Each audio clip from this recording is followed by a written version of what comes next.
Yeah, here we go. Another Monday, man. We made it, people. Give yourself a round of applause. No matter where you listening to this at or watching this, you got to give yourself a round of applause because nowadays, in the kind of world we living in now, making it week to week is a big, big testament, man, to your strength, you know what I mean, your sturdiness, you know what I mean, your perseverance and all that good stuff. So kudos to you guys. Happy Motivational Monday. You know how we do. All right, you see what it is. Motivation Monday, man. We gotta get on it and do what the hell we gotta do. So it's your boy Talent, ready to talk about a few things. Before I do that, I always like to ask, how was everybody's weekend? To trigger that memory or at least that thought to yourself to make you replay your weekend. Remember what I tell you about weekends, man. It's contagious. It bleeds into the next day. So Thursday, you want to start with your positivity to get, push over to a good Friday. And hopefully a good Friday means a great Saturday.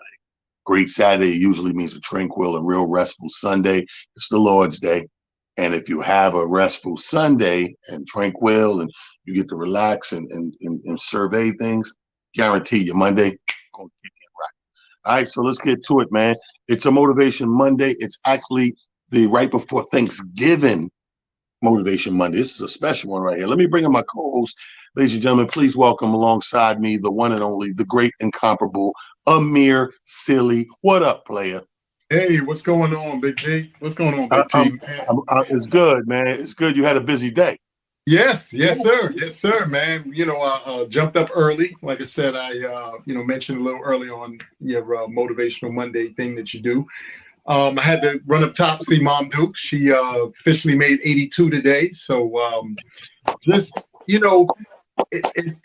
was interesting, man, because of what we're talking about in the scope of what we're doing with this particular day. It was Right. really cool to get up top to talk to my mom because her perspective on life is obviously different from ours, but we're Mm-hmm. the the offshoot of that generation. Right. So it's kind of interesting because my mom was asking me certain questions, and I was, to the best of my ability, trying to put in perspective certain things for in and including trying to figure out how and why it seems as a collective we seem stuck in certain ways when it comes to being able to cheer for one another, when it comes to being able to help one another. She said we don't. She said she doesn't understand why we're not doing a better job of pushing each other up. And I said it's not that we're not doing that, Ma. I said, but we've been programmed to believe and think that if I help this person get to where they're going, there should be an immediate payout for that work, Mm-hmm. as Yeah. opposed to thinking to myself, you know what, I help that person get to where they're going, and whatever is going to be the result of that doing the right thing, it'll come. And I just have to allow it to come when it's supposed to come and how it's supposed to come. But that's not the way that the world has taught most of us to think and feel.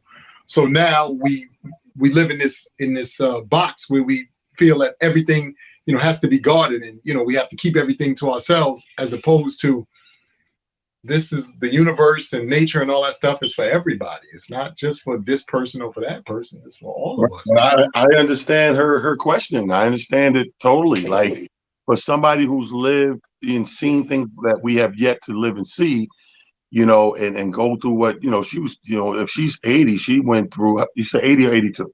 82.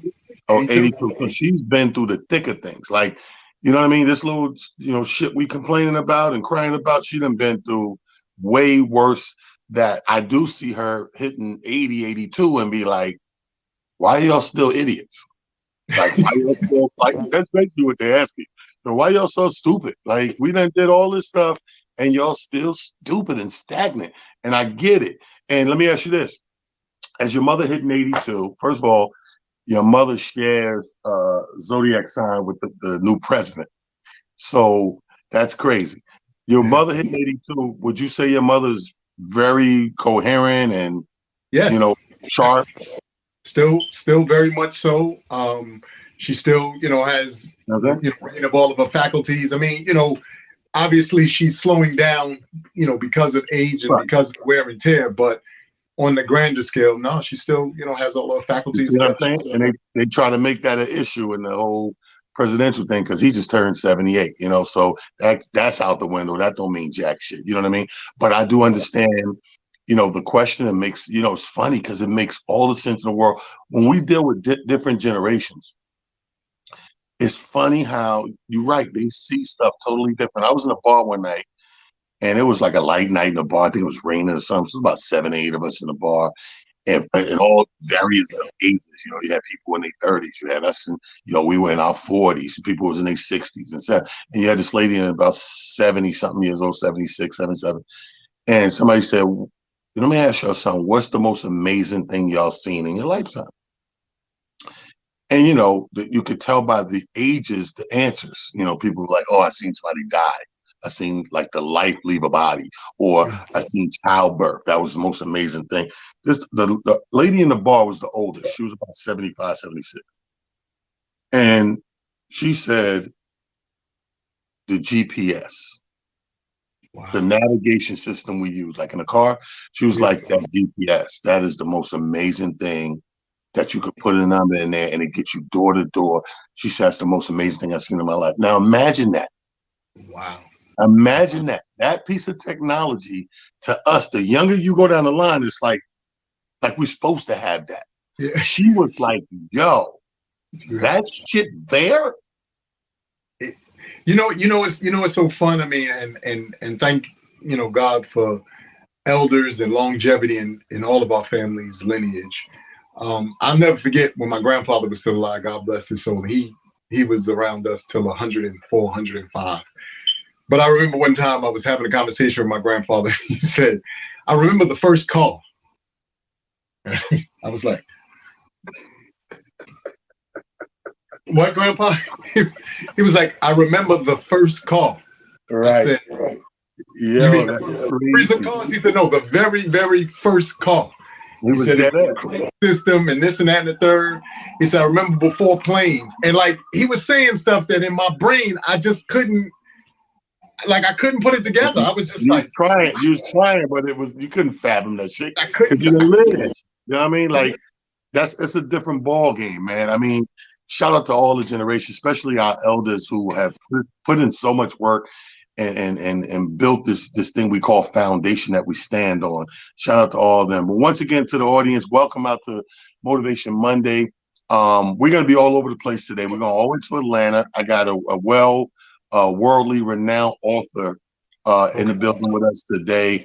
I got my man, super duper producer, radio host and personality, video host and personality, comedian extraordinaire now in his own right.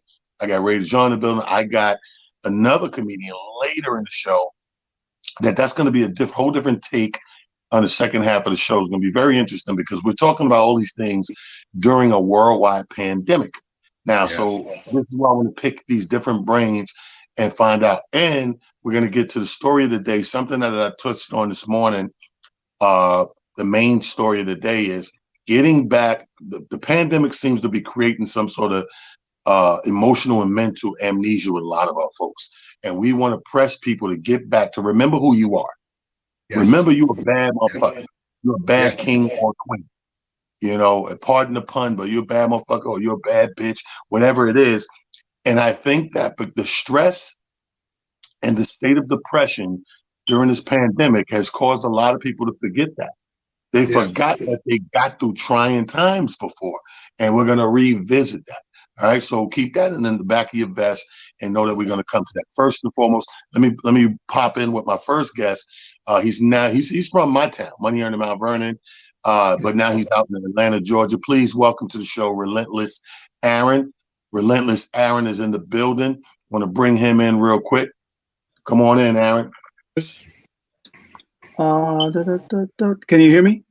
I hear you. Where's your video? Can you see me? Let's see. Either you cut the video off, or let me stop it and then start it again. Maybe the light up. It just looks frozen. Let me pop out and pop back in. Pop back in. In the meantime, I'm gonna go right to the next guest. And like I said, super duper producer, radio personality, video show personality. I mean, he's been rocking with Ralph McDaniels on Video Music Box. He's been promoting and producing. He's passed so many people. Bring in Ray Dejon real quick. He's passed so many people. Ray Dejon, what's up, Playboy? Dude, Amir, what's poppin', Amir? What's going on? Good to see you, Ray. Salute, sir. Yes, Ray, sir. I want to give you your flowers while you're still here, bro, because you surpassed a lot of things in this business. You've worked with people on the radio, and then you not only went on the radio yourself, bro. You self-produced your own show. You did something that people didn't have the tools or the know-how to do. Same thing with Video Music Box. You know what I mean? You got to working with Ralph McDaniels. Video Music Box is an iconic staple of media for lifetimes, for generations, and you're a big part of that. Then you said, you know what? I'm gonna be this promoter. Like, you promoted. Not only did you promote, you surpassed all the other promoters. You became better than people that spent all their time doing it. Then on top of that, while he promoting and hosting, he said, "Fuck it, I want to be a real comedian." And then he started being funnier than some of these motherfuckers out here wasting our time. You know what I'm saying? So I want to give him your flowers while you're right here. I appreciate it, man. I appreciate it, talent. For real, man. Appreciate it, bro. Oh, no question, bro. No, and I wanted to have you on the show first and foremost. My first question for you at the top of the gate, and Amir, feel free to jump in with questions as they come to you. I wanted to know, because these are trying times. We spoke about this before. Now, first of all, Ray Dejon and I have a great event coming up December 11th and 12th in Atlantic City. We're doing overnight trips, because people, obviously because of the pandemic, can't do the ski trips, can't do the craft fest, all that. So we kind of made a modified version of that with safety in mind, with the mask, the social distancing, with all those safety measures in mind while we can to get it done. I just don't understand how it's funny because the other guest is Relentless Aaron. He's relentless. I don't understand how you're this relentless during a pandemic and getting it done. Tell us what that's like, bro. Wow. Whew. I mean, why you didn't just sit your ass down and say fuck? Well, first of all, this entertainment thing, and as far as I go back with talent 25, 30 years. But it is a good portion of how I make a living, how I feed my children, how I feed my own livelihood, how I maintain my self-esteem, how I get some self-gratitude. All of this, whether I'm selling a ticket, I'm on stage, or I see something come to fruition, it's all, it's a glorifying feeling for me. So when this pandemic happened, the only thing that I could think about is how do I address it and work around it and make it work for me, where I can still do it during these, I could have panicked, I could have sat down, like Talon said, I could have threw the towel in and said, let me try to create a babysitting business and get a PPP loan from the government and try to live off that shit. I'm like, nah, let me try to work around this shit. So the first thing that they said that we could do drive-in. So I was the first one to do the drive-in comedy in the whole country. After I did it, then everybody started doing it across the country, including Dave Chappelle. Wow. Then they said, okay, we could do outdoor dining. So I found a place where I can do outdoor comedy events. I brought talent in. I brought Rob Stapleton in. And we started selling out. Every single show that we did, we sold out because people needed a relief, some comedy relief, a stress reduction platform. So I figured that out. So now the weather's changing. So now what are we going to do? We're still in pandemic mode. We're still in a situation where you can't really just do whatever you want. You still got to follow the guidelines. So I sat back and I said, me and Talon thought about it. Yo, let's find a place that got a whole bunch of space. We can still respect the social distancing. We can respect the 6 feet, 12 feet from the stage, 6 feet tables apart, and still get a good enough crowd where it can become an event. So now we did the Atlantic City thing. So every time they throw something at us, I respond to it. I don't react. Right. I respond to it, and I make sure that I address whatever they're throwing at us so I can get around it so they don't shut us down. But I still want to be able to create a platform where people can relieve some of that stress. So, you know, that's where I'm at, you know, with it right now. And you guys, when you opened up, you were talking about how the generation before us, we're the offspring of them, and how they look at things. And I got a joke that I've been creating about, you know, back then and now, and you know, we have we did sit-ups. They got liposuction. You know what I mean? Yeah. It's like, yo, there's so many different things. You know, they got the waist trainer. You know, we had girdles. Right. Yeah. It's just like a whole comparison thing, man. It's like we're in that swing era right now where we got a chance to feel, you know, experience some of that, and then also the here and now, like what's happening now. But motivational, you know, to have a motivational Monday in town, I didn't even know you had this, bro. I think that this is an incredible thing, and people need this in their life. My wife is a mental health counselor.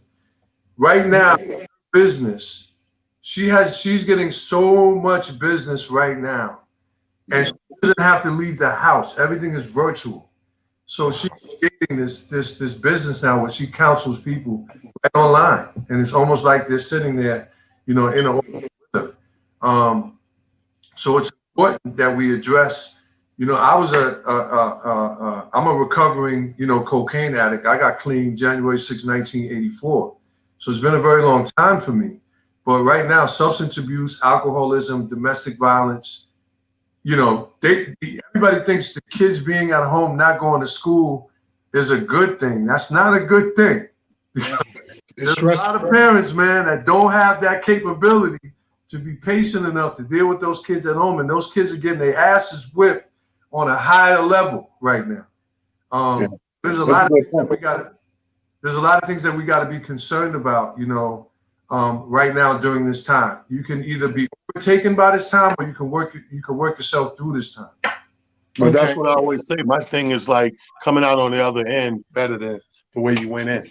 Ray, I got a question. I got a question for you because, you know, with you, you know, again, having such a broad, you know, spectrum, having been in the entertainment industry, you know, with so many hats, what made you decide to, you know, go the route of doing comedy versus maybe being an artist of, you know, a singer, a rapper, or, you know, any other kind of artist? Because, like I said, I've seen you around a long time. Yeah. Video music box side, or, you know, some of the other projects that you've been involved in. That's an incredible question. So I just came up with this idea. I'm writing a book. The name of my book is going to be called My Sixth Sense is Humor. Okay. We all have 5 senses, but my sixth sense is humor.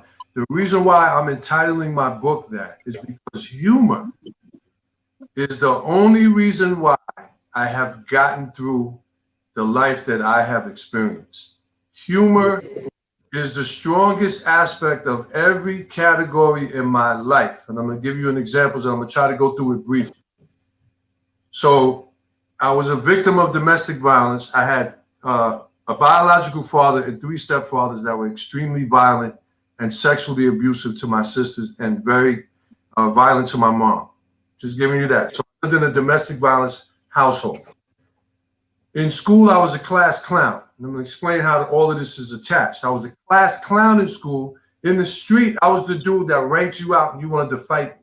So I always had this thing about humor where I used it as a stress and coping mechanism. When I left my home and I went into the street, I was a funny nigga. When I was in the class, I was a class clown.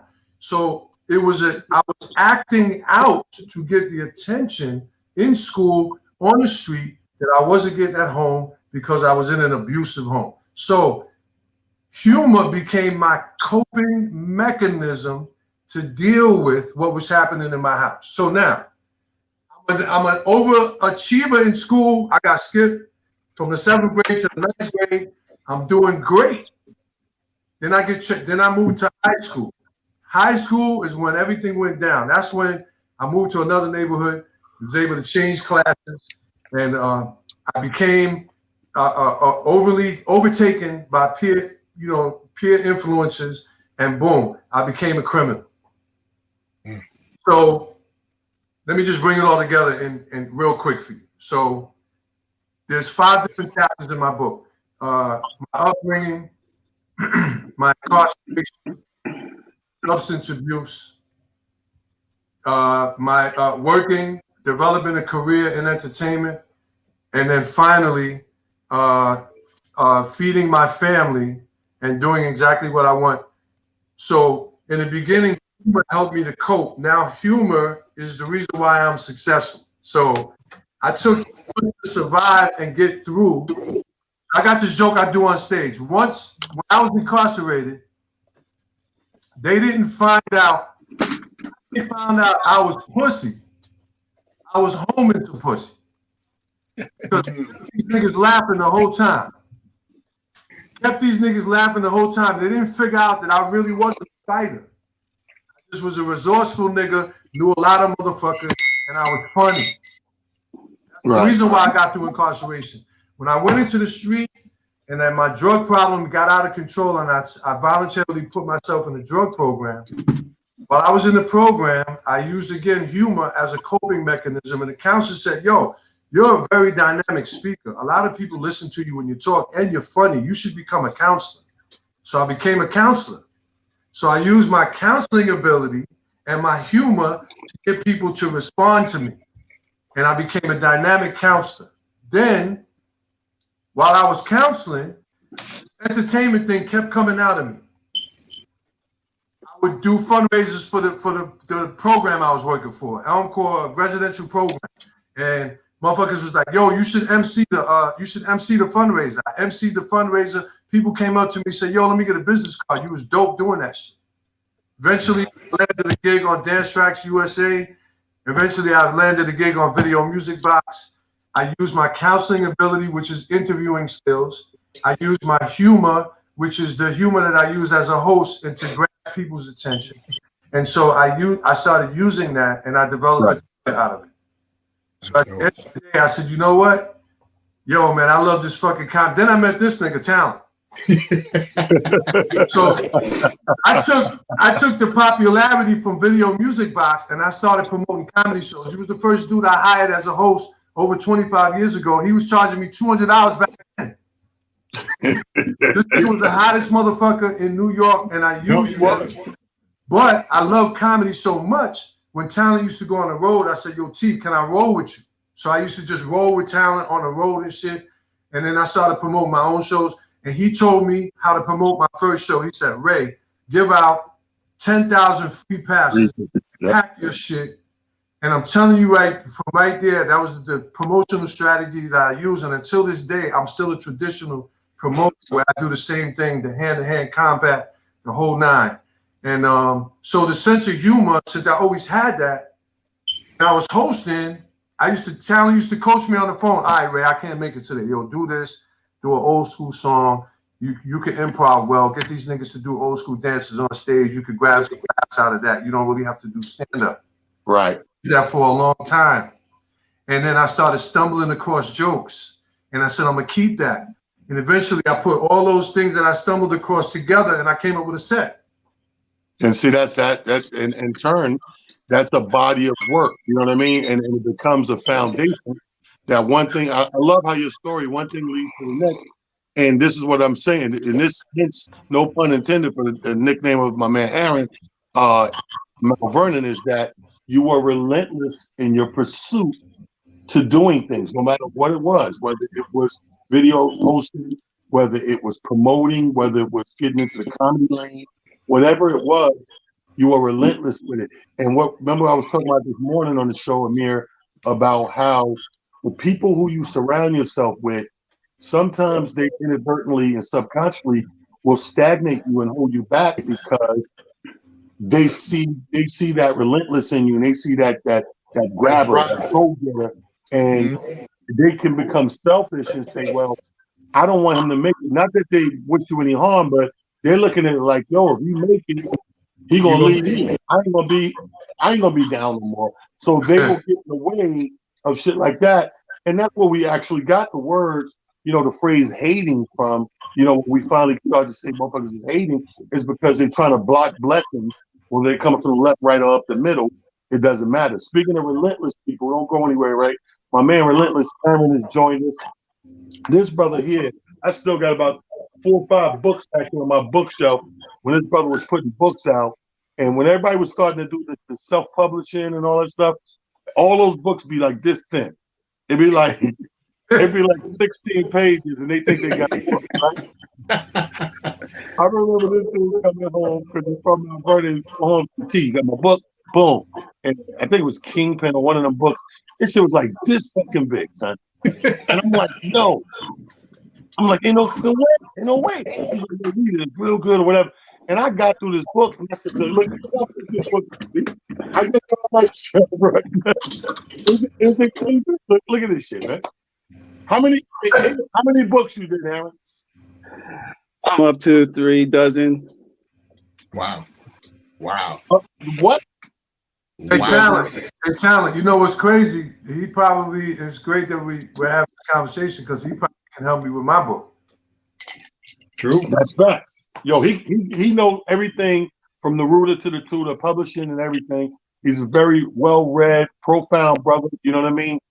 We go way back in the small town called my name, in Mount Vernon. Aaron, I'm gonna ask you the same question because I pitched it to Ray. I'm gonna pitch it to you. What drives you, my brother, especially right now in this realm of entity that we call a pandemic and a world crisis, COVID-19, whatever? What drives you and what continues to drive you, my brother? How? Why? Talk to us. Really nothing. First of all, thanks for bringing me on. This is actually the very first virtual Zoom-ish kind of call I've done. Yeah, and then Zoom's been out there for a minute and StreamYard and stuff, but people ask, and I think this is very telling because we're homies and the whole nine. So thanks for bringing me on. Honestly, nothing's changed for me. This is nothing different than what I've already been dealing with. What everybody's going through now is considered a pivot.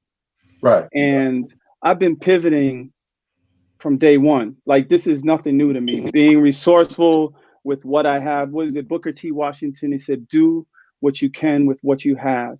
And I sort of added to that, right where you are. Right where you are. So do what you can with what you have. And so being essential right now in this atmosphere we call COVID, the COVID period, the COVID era, is everything that I'm doing is essential. And I don't know that it's because of, the universe has gravitated me towards these things. But right now, if, for instance, I owned an events facility, I might not be as relevant as I am renting cars. Being a stage performer, I might not be as relevant or not be able to get the money or get the audiences as I am having a bed and breakfast, because people need a place to sleep. People need cars to drive. And so I would just say that what fuels me is the want to do more. Like they say, to whom much is given, much is expected. And I think it was Gordon Parks who inspired me that showed me that I could be more than just a voice. I mean, this man had books, he had movies, he was a photographer, and now we're in a new age where we're digital. So why not? Why should I limit myself? Paul Robeson did the most. Muhammad Ali did the most. Mike Tyson doing the most right now. Why are we limited and pigeonholed into just being an author or just being a cook or just being a personality on the news, whatever it is, or singer? I think we have so much potential, and I think for me I inspire myself when I go and I do these things. Like the other day, I fixed a refrigerator. I didn't go to school for this. I looked at the YouTube video, and the YouTube video showed me, okay, do this, do this, do this, do this. Now I'm in the lady's house, Of course, I sold her the refrigerator, so I better go ahead and fix it when she called me back, right? So I'm sweating peanuts, and then at the same time, I got the YouTube on my phone, and I'm fixing the refrigerator. And after I was done, I was like, all done, like I was a repairman. But essentially, what I did was nothing short of Ray Dejon talking about being resourceful. That's all we are, bro. If you are a singer, you're being resourceful with your voice. If you are a mathematician, you're being resourceful with logic. If you have time on your hands, you're being resourceful with that. People like to cook. People are resourceful. That's why I like to push, because at the end of the day, how resourceful can you be on an island with nothing else? You got none of that bullshit that we call smoke and mirrors today. You're on an island, you're naked with everybody else. How can you give? How can you contribute? How could you be a part of the equation that helps people survive, perhaps, or evolve? You know what I'm saying? So how can we be resourceful? So that's ultimately what I am. Yeah, I wrote a lot of books. Yeah, I do all these things, but at the end of the day, how resourceful can I be, not only to self-sustenance, but also to help other people, which is the great feeling I get when I help other people, and then of course my family, my kids. How resourceful can I be while I'm here in this time? And well, let me go around the table with this one here. Speaking of being inspired and resourceful, are you guys, and Amir, I'll throw it to you first, are you guys the type of people who get inspiration from a group, from people around you? Or do you find your most inspiring moments come like epiphanies when you're alone? Or is it off of people? Because I know a lot of comedians, how they think of material and things, where they go with it, it's off a group of people that they may hang around, or their family, or so to speak. Amir, for you first, answer that question. To be honest with you, mine is a collective. I've always been even as a kid, I was always a person who paid attention to things that were going on around me, because I always thought that there was something to be learned and something to take from that.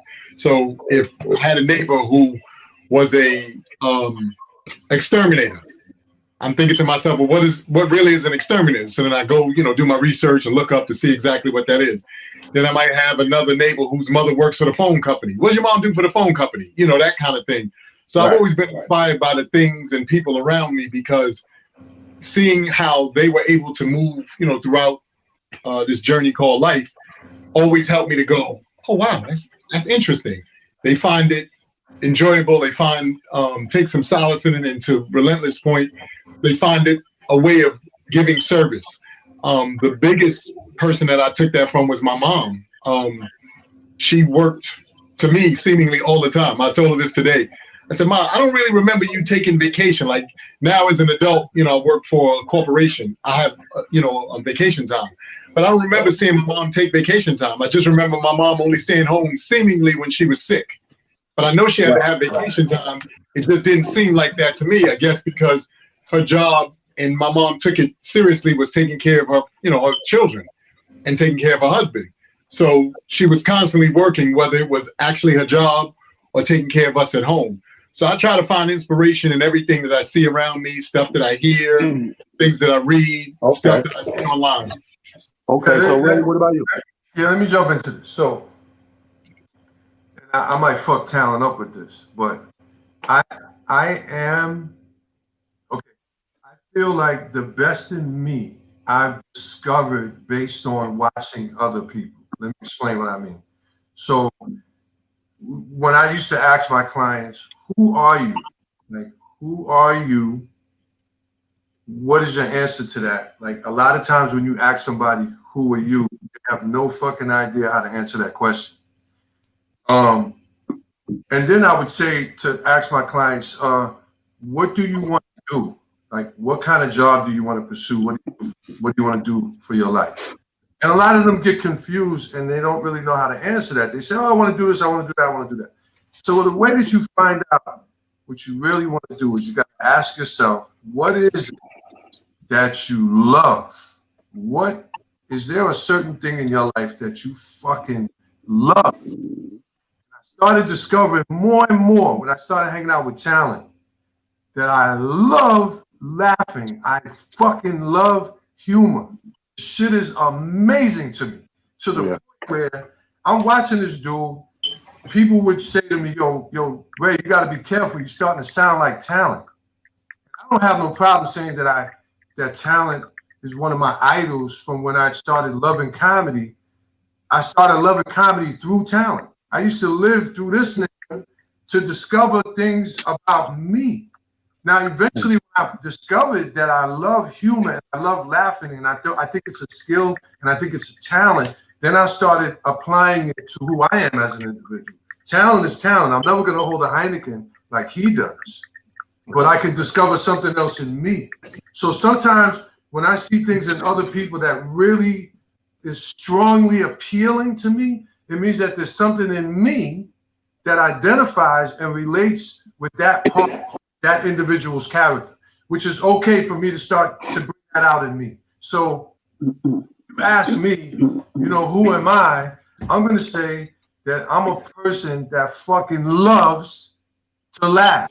I love enjoyment. I love to see another person be satisfied. This is why I'm such a meticulous promoter and producer, because the fucking person in that audience, to me, I don't care who it is, that experience that individual has, it's so important to me that they enjoy themselves, because I want to see that person move through this show and have a good experience, or else we didn't do the job.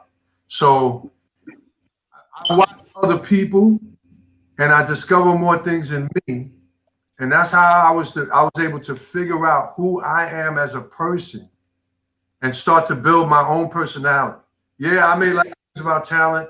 I may like things about Tommy Davidson. I may like things about Earthquake. I may even like things about Rob Stapleton. But there's things about Rob Stapleton that I love from a distance, but I'll never be an animated person. Rob is an animated person. That's not something that I'm comfortable with. So why try to do that? Right. I'm not going to try to do that because that's not me. It's never been me. Right. I'm a straight person, and people, man, it's like, yo, you got to value people. I am a reflection of what I do for you. My character is defined by my service to other people. And basically, that's when I feel good. When I know that I service somebody and I can get that response in return, it's better than cocaine. It's better than alcohol. It's better than any feeling that I can get. I know that I'm defined and my character is defined on what I do for other people. Period. Well, I mean, I can attest to that, Ray, as a witness, as a co-worker, all these years. And hey, don't feel bad. Nobody's going to hold a Heineken like me, and nobody's going to do cocaine. So we are the kings of what we are the kings of. Aaron, same question back to you, my brother. Do you find that drive coming from within? Do you find it from surroundings, family, maybe, friends, co-workers? I'm for young people now. 2 girls and 2 boys. They're all now in their 20s, and it's a different time now. First of all, this was the first time I voted. I'm 55, and apparently I wanted him out more than I wanted him in. So it's crazy. Makes sense. Makes sense. But what it was that I didn't think that I qualified to vote when it was 44. When it's time for 44, I didn't think I qualified because of I also been away to prison, did time. That whole felon thing. And apparently that either fell off my record. That old lady is okay, by the way. She's okay now. Go ahead. Oh, I didn't know she was 80. I really did not. But I knew something smelled. But no. I honestly didn't think that I would qualify as much as I wanted to engage in the whole Obama bit. But this time around, now I'm a taxpayer and I got houses and cars, and you're into the whole the framework of society. When at a certain point, a good 10 years of my life, I was off grid. A lot of people didn't know I was off grid, living in a trailer. At one point living in a van until I leveled up to the trailer, and then I leveled up to a house. So I was off grid for a while, and being off grid, like you're like in denial of everything and everybody, if that makes sense. Yeah. But I was also taking that one step back to take two steps forward. And so to your question about the kids, I now have two grandkids. Nice. And one on the way. So, obviously these young people are into the framework of life. They gotta take care of bills. They gotta work. They gotta look up to somebody that's gonna be have some wisdom, who's going to contribute. And it can't just be words, right? So I'm in this game. I'm in this game deep. Now I can't just like walk away. And I think you go through that in life. Not everybody, but for me, I definitely went through that in life, where I was in that time. I was in that window where shit, like De Niro says, if you can't walk away from it in 30 seconds, that was me. That was me. Like every minute, like living for the day, whether it was shit. I went to prison for bank fraud. We were taking down banks left and right for only 6 months of my life. Only 6 months of my life. It was just like, oh, this is this easy? Let me be obsessive. Right. You know what I mean? And I had to grow up. I had to grow up from doing crime spree to being a responsible adult who kids can look up to, who grandkids can look up to, that makes all the sense in the world. Do you have any little writers coming up behind you? Any one little what? Little writers. Anybody interested in writing? Oh man, this is so crazy. So we of the 3-bed and breakfast, the one that I'm living in, we serve DoorDash Postmates, right? And the DoorDashers come up and they pick up the food, and one of the girls comes in and she says, man, this is like my 3rd, 4th time here. I've been wanting to tell you this. You're the reason my father is out of prison. Wow. Like, whoa. And then just to give you the snapshot, she says, back in New York, I used to take a bus to the prison, and I used to bring my father your books. And at first he didn't read them, but then I had to tell him, Dad, you need to read these. And he read the books, and it helped him to evolve his reading to get to a point that he could finally, he was a recidivist. He got to leave prison and attend her high school graduation. Wow. And then on top of that, he's a drug counselor now, and he has hot dog stands and all these other kinds of things, all because of reading. And that's not the first time I've heard that. And so when I hear these things, I'm always surprised. I'm always baffled because I'm still grinding, bro. I'm still grinding. I'm like Will Smith. My bag is at the door. I'm ready. I'm like, when I'm ready for this whole shit to fold. You feel me? Like the whole bubble to burst. And I live like the eye of the tiger. That's how I live. I stay on top of my health and my regimen. I stay on top of, you got to stay sharp. Because the minute you run into somebody that's sharper than you, you lose. Yeah, that's a fact. I mean, you hit the nail on the head with that one right there. I just want to say, man, thank both of y'all for this insight, because believe it or not, somebody today on this episode is hearing you guys being true tried testaments that you're living proof of what I talk about every Monday. Every Monday I get up, Amir tell you, I'm up early in the morning, 11:30. I do an hour there. I come on here 6 o'clock. I do an hour here. Come on later with another thing about public, service and everything.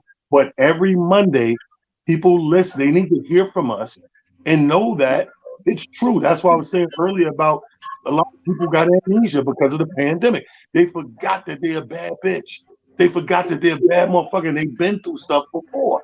And this pandemic, because it's went on more than half a year, got people in depressive states, got people in these what do you call it, you know, they're stressed out, you know, they're ready to quit. I always say to me, don't I say it every week? You got people that's on the ledge. We're talking them off the ledge. Talking them off the ledge. My guest today, Relentless Aaron, Ray Dejon. I thank both of y'all. Pretty much shout out your social media so people can follow you guys, man. Everything for me is at Ray Dejon, RayDejon. I'm a businessman as well, so I have a website, DejonEntertainment.com. And Laughaholics. And also my brand is Laughaholics, and look out for the it's coming soon. The official comedy club is coming soon. Working through this pandemic, I'm getting around, man. And look out for me and Ray, December 11th and 12th. Hit up his pages, any one of them, inbox, and get one of these rooms, these overnight stays we're doing December 11th and 12th. Thanks, Ray. I appreciate you. Aaron, what's your social tags, baby? Yeah, Relentless Aaron everywhere. Yo, talent, when you come to Atlanta, man, you know, I just built a 9-hole miniature golf course outside the house here. So come on through, man, get some food, play some golf. Let me tell you something, bro. Let me tell you something. I'm never gonna play golf.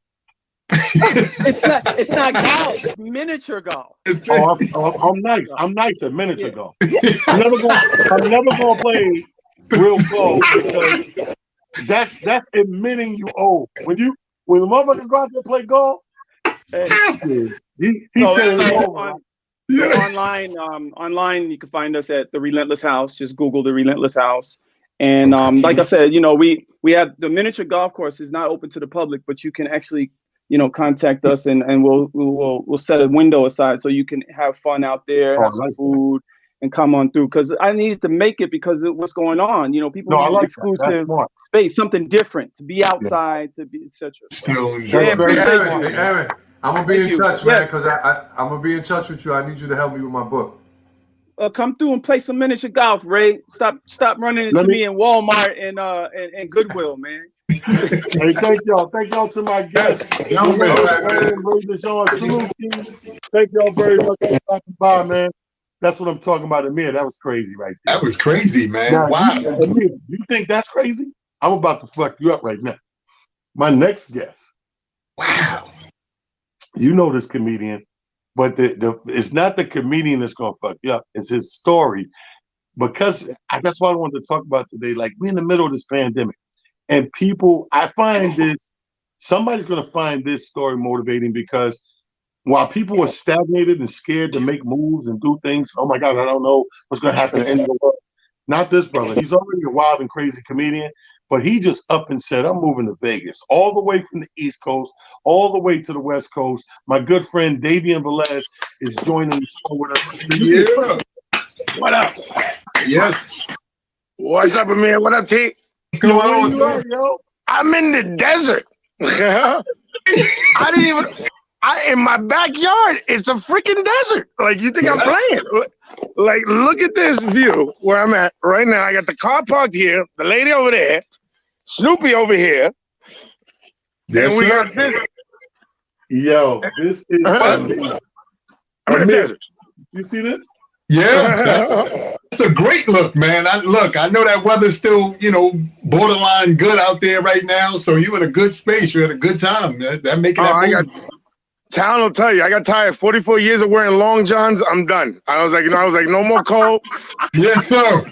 I said, I'm not doing no snow, because I got the Mini Cooper, and every winter these kids would like bury my car. I can't find it for like 5 hours. You know, every time it snowed, I said, you know what? I'm not dealing with this. You know, Cuomo shut comedy down. You know what I mean? I said, you know what, babe, grab the fucking dog. Let's get a convertible before I lose my hair, and let's move out to Vegas. Now, you know what's crazy about that story is, the reason I pointed to Amir, because Amir just came back from where you went back to. Yes. Oh yeah, you was out here? I was out there. I'm actually coming back out there on the 4th. So I'll be out there from the 4th all the way to the New Year. And I love Vegas. Like, that's new home. I don't care what anybody says. I got a Mini Cooper. My lady got a Mini Cooper. So I'm pushing Mini Cooper like you. So trust me, we got to hang. Yes, definitely.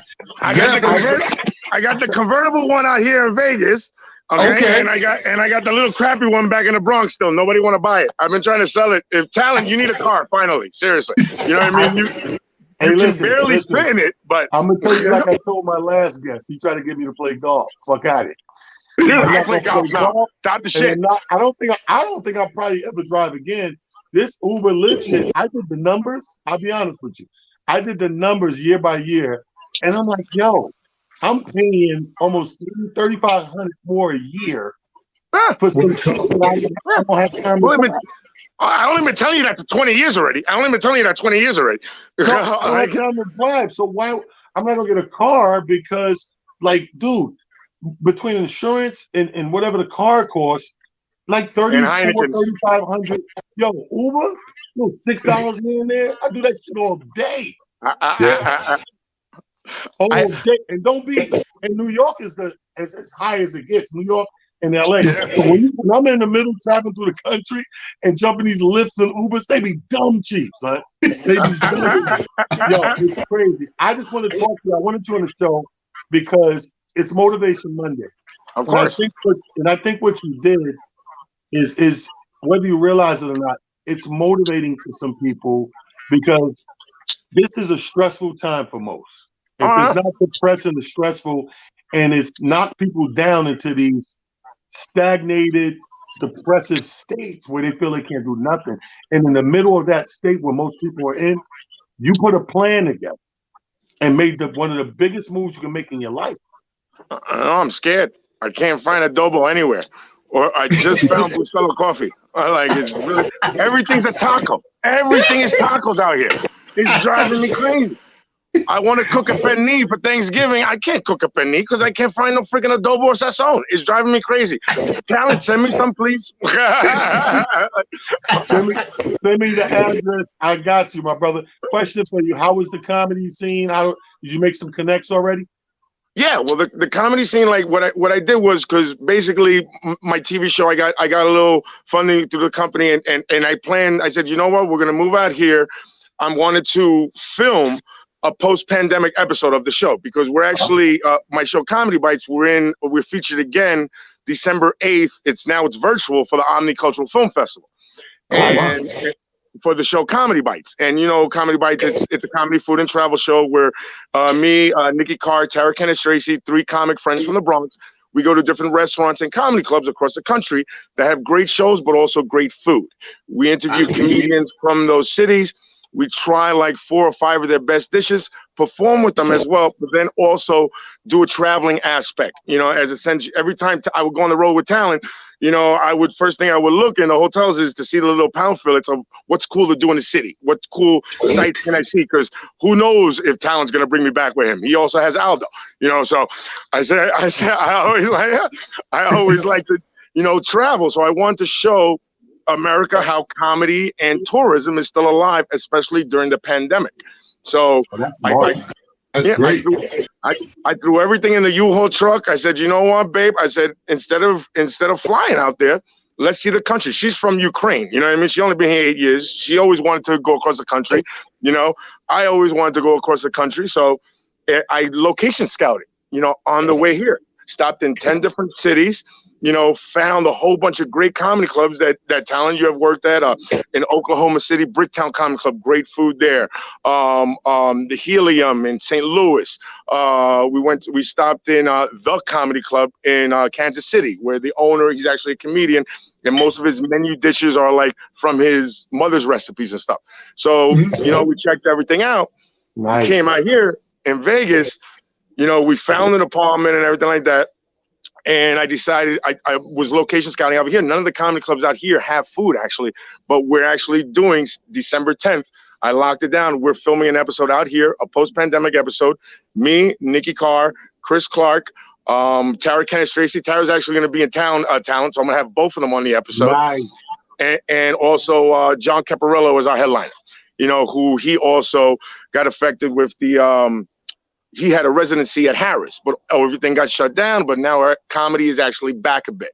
Everything in Midwest is like 25, 50%, capacity wise and stuff like that. So it's still comedy, out here. The LA Comedy Club out here in the Stratosphere, they do 7 shows 3 shows a night, 6, 8, and 10, 7 days a week. You know what I mean? At 50% capacity. You know, and it's a real cool comedy club atmosphere. You know, Brad Garrett's just kind of open. The other ones, Laugh Factory just open, but you know, they're still, you know, supporting it. You know, and it's cool to see out here. Well, I think it's real cool what you did. I was living vicariously through you on the gram. You were stopping and doing funny videos in each city. You know, stopped in hotels and places. You did a good job, and we're proud of you, man. And do me a favor and shout out where people can find you so they can follow this Comedy Bites and stay on top of your game, man. Yeah, well, we're going to be on the featured. If you want to see the film festival, it's the Omnicultural Film Festival. If you look that up, 2020 Omnicultural Film Festival. You can always look up if you wanted to see the scissor reel that got us within the festival. You can go to my Instagram, comedian Davian Velez, click the link on the top, and you can actually see the scissor reel that got the networks, you know, interested, got us on the festival, and got my ass out of the Bronx and came all the way out here to Vegas. Yeah. And talent, you have no idea. I moved over here with this crazy Ukrainian. You know what I mean? Like, I got a Ukrainian girlfriend. It's kind of cool. You know what I mean? Like, it's weird. I got fans from all over because Republicans like me because she's white and blonde. You know, the Democrats love me because she's an immigrant. You know what I mean? It's awesome. Like, so we're gonna get married probably out here soon at one of the like little chapels and stuff like that. And talent, you're not the best man because you're not my richest friend. You know, is that somebody else? But I know you can throw me a great bachelor party in Mount Vernon, but I don't know about out here in Vegas. So we're gonna be wearing the tuxedos from Dumb and Dumber, so just be prepared for that. You know, That's hilarious. And how cool is it? I'm a Latino that's gonna make a white woman legal. That is cool. Wow, that's comedian Davian Velez. Comedy Bites is the show. Good luck with it, bro. I'm glad. I love you, buddy. For a minute. Amir, good to see you again. That's what it is. All right, ladies and gentlemen. All right, let's hang with the Mini Coopers. I'm gonna fly the drone now. Brother. Oh my God, thank you, brother. Appreciate that. You see what I'm saying? Yeah, man. Where you was hanging out, where you're about to go back for the month. Yeah, you know what I mean. So that's super dope. That's dope, man. That's dope. I think that's inspirational.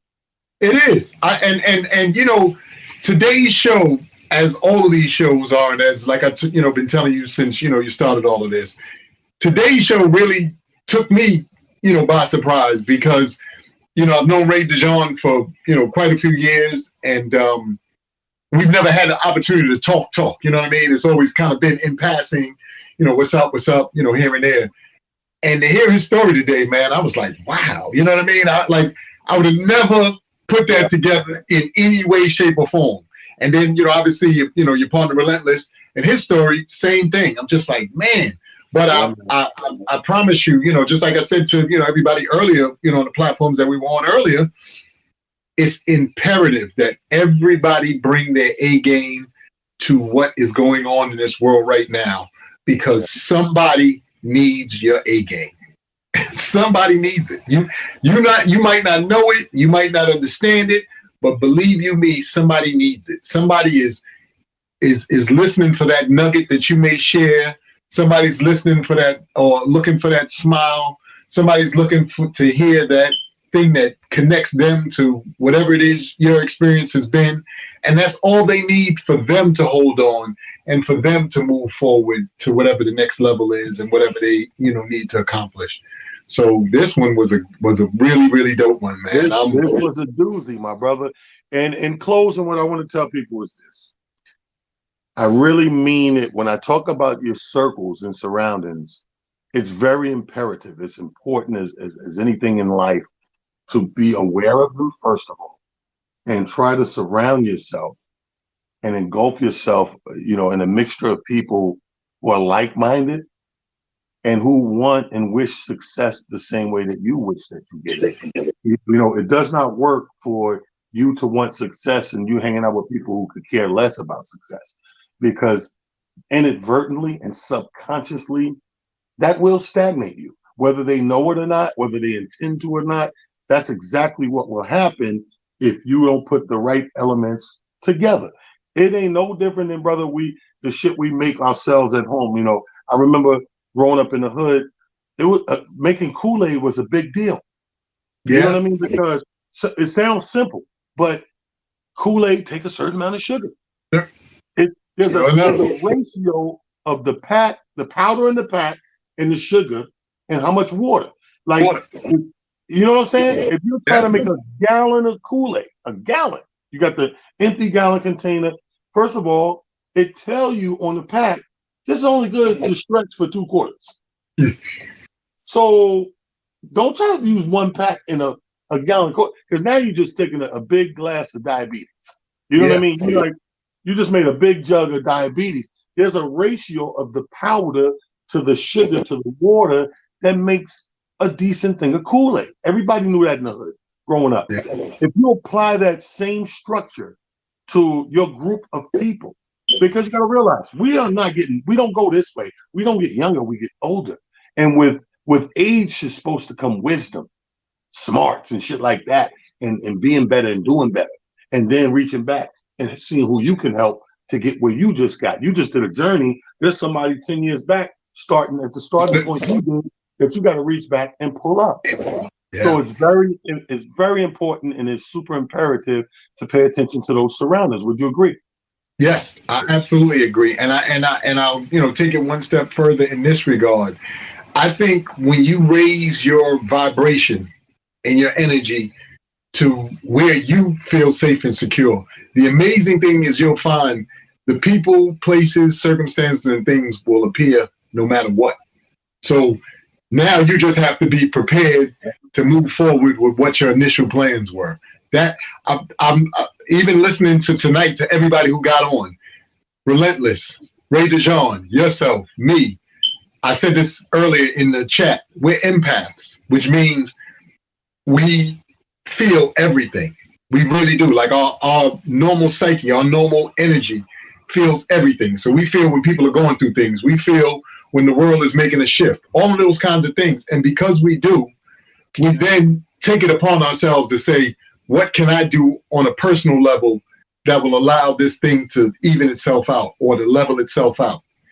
And once we figure out that we've gotten to that point, then we're okay, because now we can move on to what we perceive to be our next challenge.